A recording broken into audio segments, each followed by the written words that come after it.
பாலக்கீரையோடு கடலைப்பருப்பு சேர்த்து பருப்பு பண்ணியிருக்கேங்க. நீங்களும் ட்ரை பண்ணி பாருங்கள், நல்லாயிருக்கும். சாதத்துக்கும் சப்பாத்திக்கும் நல்லாயிருக்கும். 100 கிராம் கடலைப்பருப்பு 3 மணி நேரம் ஊற வச்சு எடுத்து வச்சுருக்குறேங்க. இந்த பருப்பு குக்கரில் சேர்த்துக்கலாம். 1 டீஸ்பூன் மஞ்சள் தூள் சேர்த்துக்கலாம். கொஞ்சமாக பெருங்காயத்தூள் சேர்த்துக்கலாம். மூடி போட்டு மீடியம் ஃப்ளேமில் 2 விசில் வர வரைக்கும் வேக வச்சு எடுத்துக்கலாம். பருப்பு வெந்துடுச்சு. மத்து வச்சு லைட்டாக மசிச்சுக்கலாம். ரொம்ப மசிய வேண்டாம், லைட்டாக பாலக்கீரையை தண்ணியில் 2 வாட்டி அலசிட்டு கட் பண்ணிக்கலாம். கீரையை இந்த மாதிரி கட் பண்ணி வச்சுக்கலாம். 1 டேபிள் ஸ்பூன் எண்ணெயை சேர்த்துக்கலாம். 1/2 டீஸ்பூன் கடுகு சேர்த்துக்கலாங்க. கடுகு கொஞ்சம் பொரியணுங்க. கடுகு பொரிஞ்ச பிறகு 1/2 டீஸ்பூன் சீரகம் சேர்த்துக்கலாம். 2 காஞ்ச மிளகாய் உடச்சி சேர்த்துக்கலாம். தாளிப்பு கொஞ்சம் வறுபடணும். கொஞ்சமாக கருவேப்பிலை சேர்த்துக்கலாம்.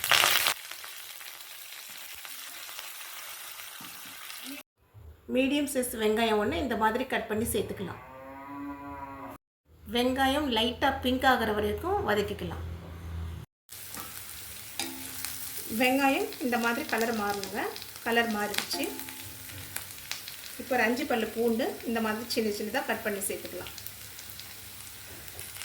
ஒரு 2 பச்சை மிளகாங்க இந்த மாதிரி நைஸாக கட் பண்ணி சேர்த்துக்கலாம். இதுதான் காரம். கொஞ்சம் பச்சை வாசனை போகிற வரைக்கும் வதக்கிக்கலாங்க.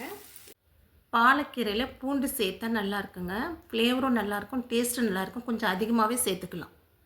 மீடியம் சைஸ் தக்காளி இந்த மாதிரி கட் பண்ணி சேர்த்துக்கலாம்.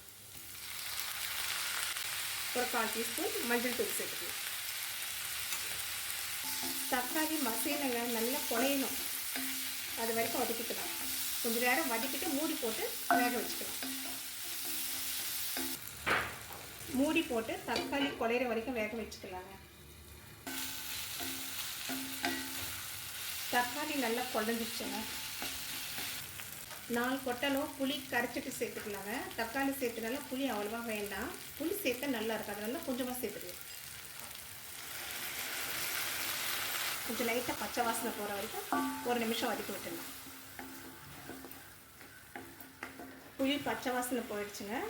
இப்போ கட் பண்ணி வச்சுருக்கிற பாலக்கீரையை இதில் சேர்த்துடலாம்.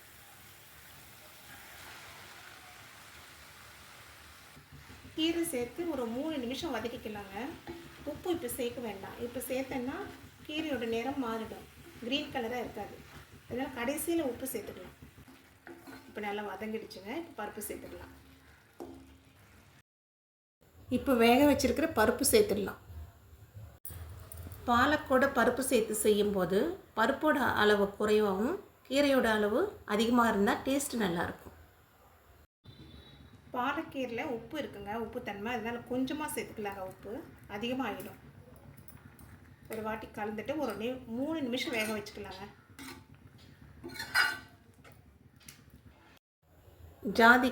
ஜாதிக்காவை துருவி இந்த மாதிரி எடுத்துக்கலாம். ஒரு பிஞ்சளவு ஜாதிக்காய் பொடி சேர்த்துட்டு கலந்துட்டு ஸ்டவ் ஆஃப் பண்ணிடலாம். பிஞ்சளவு தாங்க சேர்க்கணும். அதிகமாக சேர்த்தா அந்த ஸ்மெல் அதிகமாக வரும். ஒரு டீஸ்பூன் எண்ணெயை சேர்த்துக்கலாங்க. நீங்கள் நெய் போட்டு கூட தாளிச்சுக்கலாங்க. நான் இப்போ எண்ணெய் சேர்த்துருக்குறேன். எண்ணெயில் தாளிக்கிறேன். இந்த பூண்டோட சுவை தாங்க இந்த பாலக்கீரைக்கு பருப்பு கீரைக்கு ரொம்ப சுவையாக இருக்கும். ரொம்பவும் ப்ரௌன் ஆகக்கூடாதுங்க. ஒரு செகண்ட் அப்படி பச்சை வாசனை போனால் போதும். போட்டு ஒரு செகண்ட் போடுங்க. ஸ்டவ் ஆஃப் பண்ணிடலாம். 1/4 டீஸ்பூன் வெறும் மிளகாய் தூள் சேர்த்துக்கலாங்க. ஸ்டவ் ஆஃப் பண்ணிட்டு தாங்க சேர்க்கணும். இப்போ தாளிப்பு கீரையில் சேர்த்துக்கலாம். இப்போ பருப்பில் சேர்த்துடலாங்க. இதுதாங்க உங்களுக்கு டேஸ்ட்டு கொடுக்கணும்ல.